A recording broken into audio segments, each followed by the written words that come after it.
Salut à tous, j'espère que vous allez bien.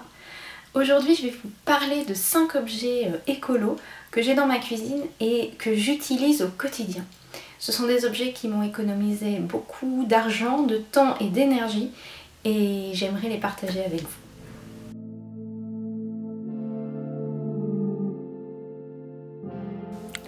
Alors le premier objet dont je ne me séparerai plus, c'est ma fontaine Berquet. Alors, le principe d'une fontaine Berquet ou Doulton ou Berkfield, enfin bref, il y en existe plein de marques, c'est qu'on va mettre de l'eau dans le réservoir d'en haut, qui va être filtrée et qui va couler dans le réservoir d'en bas et on va récupérer l'eau dans le réservoir d'en bas.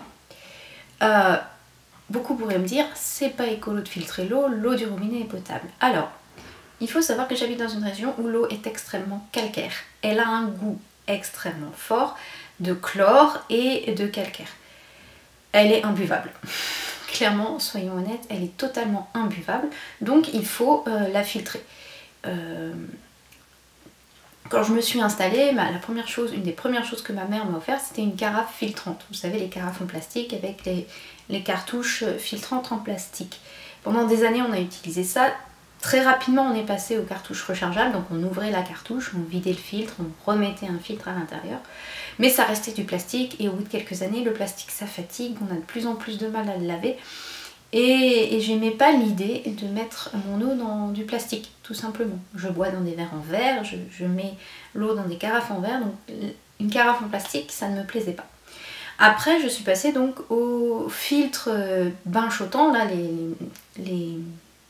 les barres de charbon actif japonaises que tu mets dans une bouteille et au bout d'une demi-heure, une heure, ça a pas filtré parce que c'est pas passé à travers un filtre, mais ça a absorbé donc les ions négatifs ou je sais pas, les polluants sont allés se mettre dans le charbon de bois et ils ne sont plus disponibles. Le problème c'est que on est 5 à la maison et que 1 litre d'eau qui met une demi-heure à filtrer, il part en 3 verres quoi. Tout est parti très rapidement. Donc il fallait soit avoir plein de bouteilles, donc plein de charbon qui active en même temps, c'était pas pratique et au final j'ai fini par acheter, vous verrez peut-être sur internet si vous cherchez, une fontaine à cocktail, vous savez les fontaines avec un petit robinet en dessous. Je mettais 4 bâtons de charbon dedans et je remplissais. Le problème c'est que quand on le remplit, il faut attendre un certain temps avant que l'effet se fasse et des fois on n'avait pas le temps d'attendre ou alors la personne qui arrivait elle se servait tout de suite parce qu'elle ne savait pas que j'avais rempli la fontaine 5 minutes avant et du coup ça servait à rien. Et puis j'aime pas l'idée que ça soit pas vraiment filtré, c'est-à-dire qu'on va se baser sur un phénomène physique, chimique, qui pour moi est absolument pas obscur, j'ai compris le principe, mais qui pour moi n'est pas vraiment efficace. C'est-à-dire que l'eau qui est en haut de la fontaine, comment est-ce qu'elle va réellement être filtrée par le charbon qui est tout en bas. Ça c'est un mystère pour moi. Je peux comprendre que ça fonctionne, mais au bout d'un moment j'en ai eu marre et on a acheté une carafe de type Berkfield, non de type Berquet, Beckerfield Berquet, je confonds toujours les deux. En tout cas c'est le même principe, hein. Donc c'est un récipient en inox, très facile à laver, avec des filtres qui vous durent entre 3 et 6 ans en fonction de la quantité d'eau que vous filtrez tout simplement. Et donc ça vous fait 180 € les filtres pour 6 ans d'utilisation. Donc finalement c'est moins cher que d'acheter les cartouches rechargeables ou les charbons de bois. Parce qu'en plus je n'arrêtais pas de devoir chercher où je pouvais en trouver. C'est-à-dire que à part commander sur internet, c'était très difficile. Le magasin, en général c'était des magasins bio qui le vendaient une fois, la fois suivante il n'en avait plus et du coup j'étais sans arrêt en train de chercher où est-ce que je pouvais en acheter. Tandis que là, les filtres c'est simple, on les vend sur internet, voilà, tous les 6 ans ou tous les 4-5 ans, selon votre usage de la fontaine, vous les renouvelez et au final ça vous fait gagner du temps parce que vous savez que votre fontaine, vous n'avez pas à changer les filtres avant quelques années.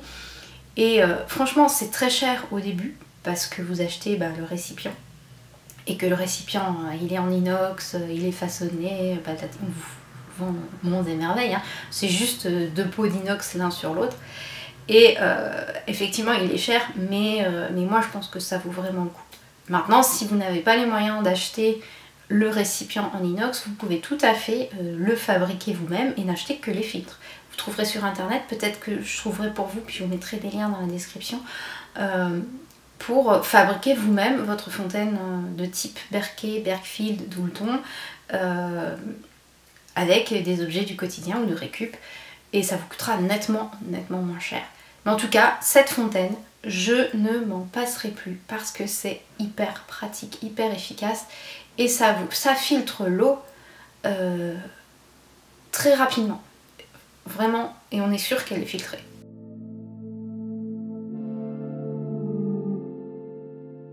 Deuxième objet, la marmite norvégienne. Alors là, autant la fontaine nous a coûté cher, autant la marmite ne nous a rien coûté du tout. Qu'est-ce qu'une marmite norvégienne? En fait, c'est une boîte isotherme dans laquelle vous allez mettre votre casserole chaude et vous allez fermer et ça va chauffer pendant des heures et ça va cuire vos aliments pendant des heures, mais vous ne consommerez pas d'énergie pendant ce temps-là puisque en fait ça sera juste la chaleur même de la casserole qui restera enfermée dans la marmite. Ma marmite norvégienne, elle a été faite en 5 minutes. J'ai pris une caissette de fruits, une grande caisse de fruits, dans laquelle j'ai posé trois couvertures qui ne me servaient pas, une serviette en coton pour éviter de brûler les couvertures, et voilà, c'est tout. C'est vraiment de la récup, ça ne m'a rien coûté, et le but c'était quand même de savoir si ça fonctionnait avant d'investir dans quelque chose de plus élaboré. Or, j'ai pas besoin de faire plus élaboré, je fonctionne comme ça depuis plusieurs mois et franchement, c'est super pratique. Vous pouvez faire cuire votre riz sans devoir le surveiller. Vous faites cuire votre riz, donc vous mettez tout dans la casserole, vous faites bouillir une minute. Vous coupez le feu, vous mettez dans la marmite et ça ne débordera pas et ça ne cramera pas et votre riz, il sera juste comme il faut parce que vous avez mis juste le bon dosage d'eau. Et franchement, je ne pourrais plus m'en passer. Je m'en sers peut-être pas tous les jours parce que je fais pas des plats en sauce. Ça marche pas pour un steak par exemple. Vous pouvez pas cuire un steak à la marmite norvégienne. Mais vous pouvez faire du riz, vous pouvez faire des légumineuses, vous pouvez faire des plats en sauce. Tout ce qui a une base liquide, on va dire. Faire cuire des pommes de terre à l'eau, des carottes, des légumes à l'eau, des soupes. Vous pouvez le faire dans la marmite. Ça demande vraiment pas beaucoup de temps de cuisson. Et une fois que c'est dans la marmite, vous pouvez l'oublier pendant des heures. C'est-à-dire que ça ne va pas cramer, ça ne va pas déborder, puisqu'il n'y a plus de feu en dessous en fait. Et ça vous économise du temps, parce que le temps que votre riz, par exemple, votre riz, il cuit pendant 20 minutes. Pendant 20 minutes, vous devez surveiller la casserole, que ça ne déborde pas. Alors, vous pouvez faire d'autres choses dans votre cuisine, mais là, vous mettez une minute de surveillance, vous mettez dans votre marmite et vous l'oubliez. Et vous pouvez l'oublier des heures, vous pouvez l'oublier très longtemps. Alors après, au bout d'un moment, ça refroidit quand même un peu, mais franchement, moi, c'est quelque chose dont je ne me passerai plus parce que c'est hyper pratique. Vous n'avez pas besoin de surveiller votre cuisson, elle est dans la marmite, elle reste au chaud, elle cuit lentement. Alors, il faut prévoir sur certaines choses.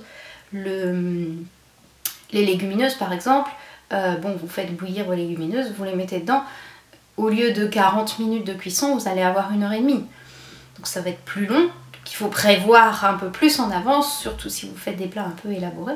Mais du riz, je vous dis, le riz c'est 20 minutes sur la plaque, c'est 30 minutes dans la marmite, donc finalement c'est pas tellement plus, et franchement ça vous fait économiser de l'argent, parce que vous ne faites pas cuire votre riz pendant 20 minutes, vous le faites cuire bouillir pendant 1 minute et puis c'est tout. Et ça vous fait économiser du temps tout simplement, parce que le temps que vous auriez dû passer à surveiller votre casserole, même si vous faites autre chose en même temps, vous n'êtes pas obligé de rester dans la cuisine, vous n'êtes pas obligé de penser ah oui attention il y a le riz qui cuit, il faut que j'y pense. Vous faites autre chose, vous mettez dans la marmite, vous partez à l'autre bout de la pièce, vous pouvez aller faire des courses, vous pouvez quitter l'appartement, ça ne posera aucun problème. Donc Vraiment, la marmite, j'ai découvert ça en décembre. On est au mois d'août, je l'ai transposé pendant les vacances. En plus, c'est très facile à faire, vous n'avez pas besoin de beaucoup de choses. Comme je vous dis, moi c'est une caisse en bois, 3 couvertures. Il faut quand même quelque chose en coton qui soit au contact direct de la casserole, parce que la casserole est chaude. Si vous mettez une casserole chaude sur une couverture en polaire, il y a grande chance que la couverture en polaire risque de fondre. Donc il faut vraiment faire attention à ça. Mais au-delà de tout ça, c'est vraiment très très simple et ça marche super bien.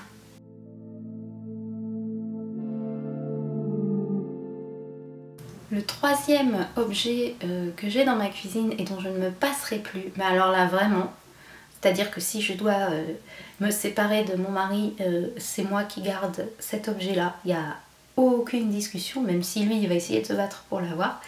C'est ma poêle en acier. Alors, j'ai une batterie de cuisine, donc des casseroles et des poêles en inox, sans revêtement, sans téflon, sans revêtement céramique ou quoi que ce soit. C'est de l'inox pur, il n'y a pas d'émail, il n'y a rien, c'est juste de l'inox. Et ça marche très bien, sauf que pour certaines cuissons, c'est pas très pratique. L'acier, franchement, au début, on l'achète, on se dit ah ça va coller, c'est pas possible. Quand on a l'habitude des poêles en téflon, c'est quelque chose qui choque parce que c'est une autre manière de cuisiner. Mais vraiment, elle est super ma poêle. Elle colle quasiment jamais. Il y a certains aliments qui collent, mais qui colleraient aussi dans une poêle en téflon. Je sais pas, vous faites du poisson, ça va coller. De toute façon, même dans une poêle en téflon, ça va coller. Mais c'est une poêle qui, plus on va l'utiliser, moins elle va coller. Et puis, même si un jour ça colle et que vous avez fait, je sais pas, du poisson dans votre poêle et qu'il va falloir frotter pour enlever, vous pouvez y aller. Vous allez enlever le revêtement que vous avez créé, mais c'est pas grave parce que ce n'est pas du téflon. Une poêle en téflon, si vous y allez avec un grattoir, vous allez enlever le téflon et elle va s'abîmer en fait. Là, cette poêle-là, elle va pas s'abîmer.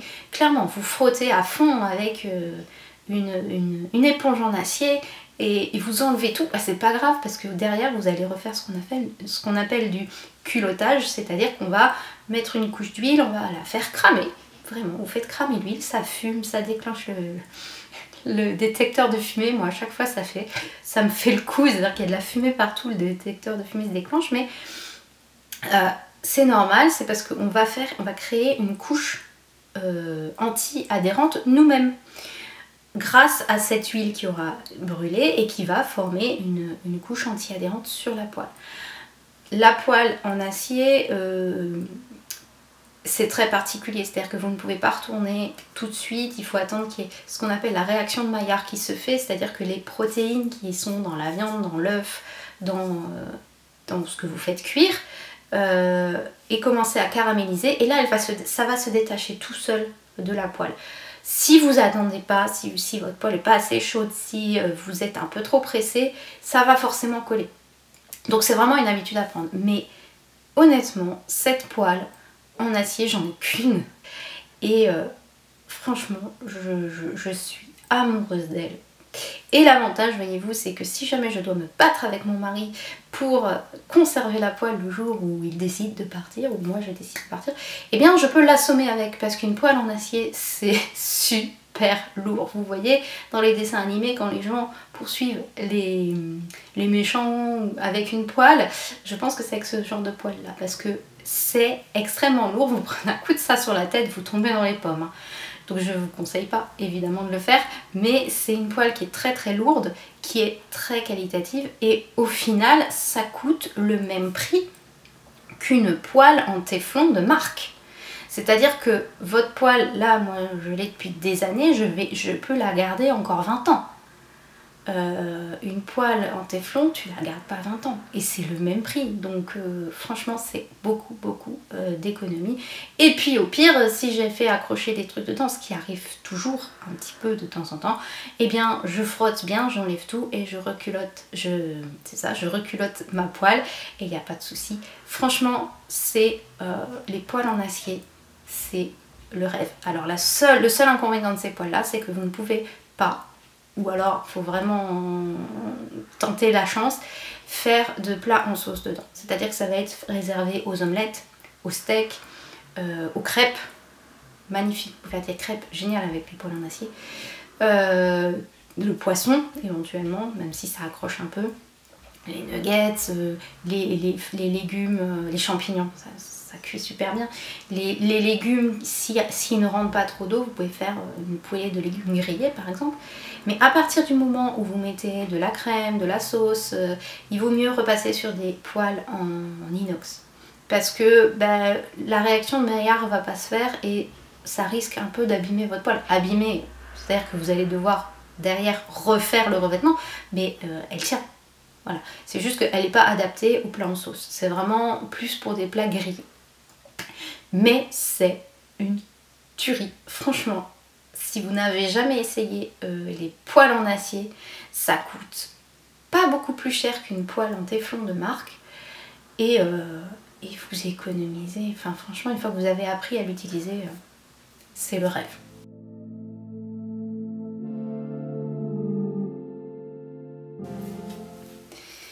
Le quatrième objet que j'utilise quotidiennement et qui m'a fait sauver énormément d'argent, c'est les feuilles de papier sulfurisé réutilisables. Alors, c'est pas du papier, c'est une toile enduite.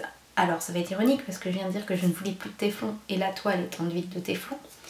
Donc, effectivement, c'est un petit peu ironique. De refuser le téflon sur les casseroles, mais de les prendre sur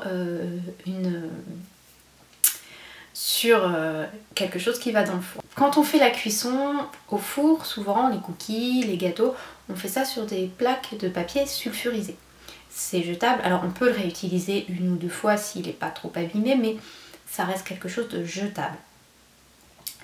Depuis nous quelques années, on est passé, alors on a d'abord fait avec des plaques de silicone qui existent, mais après en avoir brûlé une dans le four et la deuxième elle a fini découpée, il y a des trous partout, enfin on s'est dit que c'était pas très pratique et on ne retrouve pas exactement le même type de plaque, donc de toute façon on est passé à notre toile enduite de téflon. Alors, téflon c'est une marque, hein, c'est enduit de la même substance en fait. Ça n'est pas marqué téflon sur la boîte, mais ça reste la même substance sur la plaque. Ce sont des plaques qui ne coûtent pas forcément très très cher et que vous utilisez. Nous, celles-là, on les a depuis 4 ou 5 ans et elles n'ont quasiment pas bougé. Et c'est pas la première, on en avait d'autres avant qui ont été un petit peu plus fatiguées et qu'on a fini par remplacer. Mais c'est hyper pratique parce que ça se lave super bien et c'est vraiment pratique. Effectivement, il y a du téflon dedans, donc maintenant j'essaye de passer à autre chose, c'est-à-dire à la plaque en acier bleui. Alors la plaque en acier bleui, c'est le même principe que la poêle en acier, c'est-à-dire qu'on va la couvrir d'huile, faire chauffer, faire cuire l'huile sur la plaque et en fait on va comme ça créer une couche anti-adhérente sur la plaque. Ça marche pas pour tout, mais j'essaye de plus en plus d'utiliser la plaque parce que j'en ai une, mais c'est vrai que quand on doit faire cuire deux fournées de cookies ou de pizzas, il y en a forcément une qui va aller sur le papier sulfurisé réutilisable parce que je n'ai qu'une seule plaque en acier bleui, donc forcément on va sur ça. Mais c'est hyper pratique parce que ça se nettoie tout seul, on peut l'utiliser dans le four, on peut l'utiliser dans le congélateur. Si vous avez besoin de congeler des aliments séparément, vous les mettez à plat dessus et puis vous mettez dans le congélateur et ça congèle et ça se détache et franchement c'est hyper pratique. C'est du téflon, c'est un peu gênant, mais vraiment je ne m'en passerai plus, même si j'essaye de trouver une alternative avec la plaque en acier bleui, mais j'avoue que ça marche pas forcément pour tout.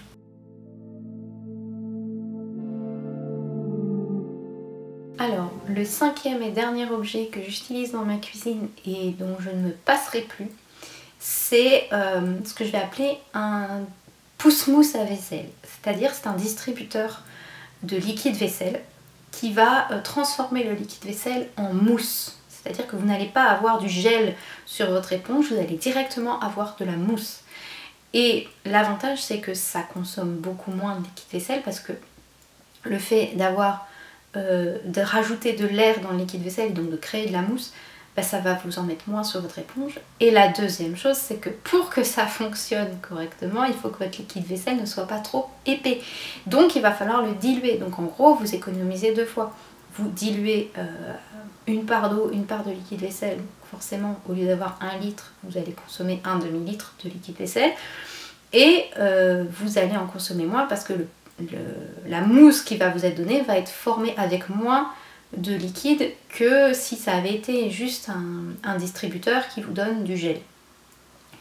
Donc vraiment, ça vous économise énormément de liquide vaisselle. Alors je sais que le liquide vaisselle, c'est pas très cher, mais ça vous économise du temps tout simplement parce que vous n'avez pas à racheter du liquide vaisselle tous les mois ou tous les 2 mois selon votre usage personnel. Je sais qu'on peut fabriquer son liquide vaisselle. Je l'ai fait, d'accord?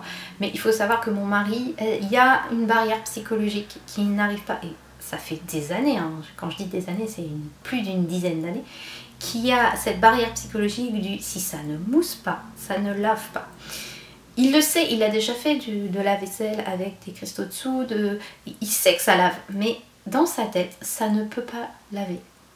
C'est un blocage psychologique qu'il a. Donc on est revenu au liquide vaisselle traditionnel qui mousse quand on l'utilise. Mais c'est pour ça que je suis vraiment tombée en amour avec ce pousse-mousse qui transforme le liquide vaisselle en mousse parce que tout de suite il voit qu'il y a de la mousse et il en met aussi beaucoup moins quand il lave. Donc ça c'est vraiment un avantage, voilà. Et je ne ferai jamais ma vaisselle au savon de Marseille parce que vraiment, mais vraiment, avec une eau calcaire pour rincer le savon de Marseille, c'est une horreur. Donc quand on a une eau calcaire, il faut quelque chose qui se rince, qui soit léger et qui se rince facilement. Parce que si on a un savon bien gras, qui lave bien, je dis pas le contraire, il faut derrière pouvoir enlever ce gras. Ceux qui ont l'habitude de l'eau calcaire savent qu'il faut mettre plus de savon pour que ça nettoie mieux. Et après, on met un temps fou à nettoyer. Donc vraiment, je ne pourrais pas passer au savon de Marseille pour la vaisselle parce que tout simplement, c'est impossible à rincer dans les conditions d'eau qu'on a par chez nous. Voilà. Alors, le pousse-mousse ne va pas vous coûter très cher si vous le récupérez. Mais il faut un qui mousse, qui donne vraiment un effet mousse. Moi je l'ai acheté, ça m'a coûté moins de 2 € je crois pour mon petit distributeur et franchement ça valait le coup.